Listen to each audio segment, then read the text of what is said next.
आपने कई बार देखा होगा कि किसी प्रोडक्ट की एमआरपी यानी अधिकतम खुदरा मूल्य बहुत ज़्यादा होता है और दुकानदार उसे डिस्काउंट के साथ 80% कम कीमत पर बेचने के लिए तैयार हो जाता है। ऐसा कंज्यूमर को आकर्षित करने के लिए किया जाता है, लेकिन कंज्यूमर्स के मन में यह बात आती होगी कि कंपनियों का मुनाफा यदि कम कीमत पर हो रहा है तो प्राइस इतनी ज़्यादा क्यों रख रखी है। एमआरपी के नाम पर देश में ग्राहकों को ठगा जा रहा है। कंपनियां मनमानी कीमत पर प्रोडक्ट बेच रही हैं। उपभोक्ता मामले विभाग अब एमआरपी से जुड़े नियमों में बदलाव की बड़ी प्लानिंग कर रहा है। सरकार का इरादा कीमतें कंट्रोल करना नहीं बल्कि पारदर्शिता लाना है।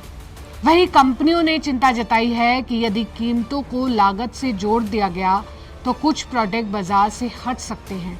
जानकारी के मुताबिक नियमों में बदलाव की कवायद के चलते कंपनियां सिर्फ एक मनमाना दाम ना छापे बल्कि एमआरपी को प्रोडक्ट की असल लागत और उस पर तय मुनाफे से जोड़े।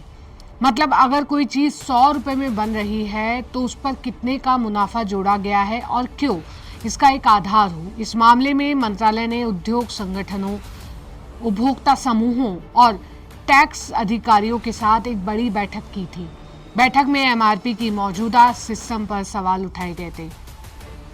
असल में कंज्यूमर्स को पता ही नहीं है कि एमआरपी से कम कीमत पर भी वो सामान खरीद सकते हैं।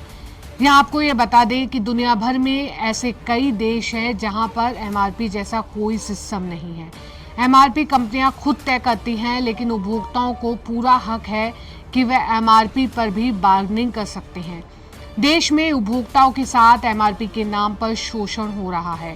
कंपनियां लागत से बहुत ज़्यादा कीमत पर वस्तुओं को बेचती है। खासकर ब्रांडेड वस्तुओं की कीमतें बहुत ज़्यादा होती है। ऐसे में एमआरपी को लेकर उपभोक्ताओं के सामने कुछ पारदर्शिता लाना ज़रूरी है।